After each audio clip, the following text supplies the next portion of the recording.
నల్ల బొబ్బరి గింజలతోని కూడా ముద్దగారెలు చేసుకోవచ్చు. చాలామందికి తెలియదు.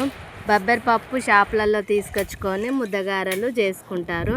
కానీ మేము ఈ బొబ్బరి పొట్టుతోనే తింటే చాలా ఆరోగ్యానికి మంచిది. అన్ని పొట్టు తీసి చేనులో వండినాయి కదా, ఫ్రెష్గా ఉంటాయి.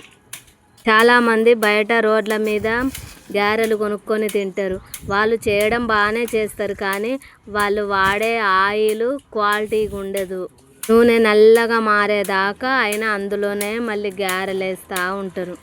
అందుకే మేము ఇంట్లోనే చేసుకుంటాము. ఇదిగో ఈ నల్ల బొబ్బర్లు చూడండి. ఈ నల్ల బొబ్బర్లు ఉదయం నానబోసాను, సాయంకాలం వరకు మంచిగా మెత్తగా అవ్వినాయి. వీటిని మిక్సీ జార్లో వేసుకొని కచ్చా పెచ్చగా ఉండేటట్టే మిక్సీ పట్టుకోవాలి. ఈ మిక్సీ గిన్నెలోనే ఉల్లిగడ్డలు, వెల్లిపాయలు వేసాము. ఇందులో అల్లం పేస్టు, జీలకర్ర, పుదీనా, కరివేపాకు, కొత్తిమీర, ఉప్పు, కారము వేసి పక్కన పెట్టుకున్నాము. పొయ్యికి ముగ్గు వేసి గ్యాస్ మీద చేసిన ఈ గారెల కన్నా పొయ్యి మీద చేసే వంటకాలే చాలా రుచిగా ఉంటాయి.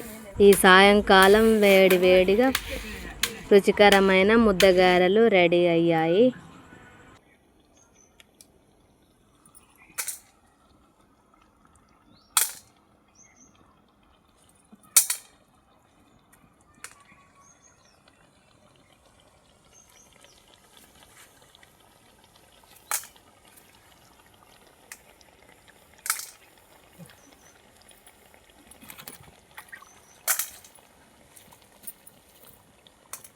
Yeah.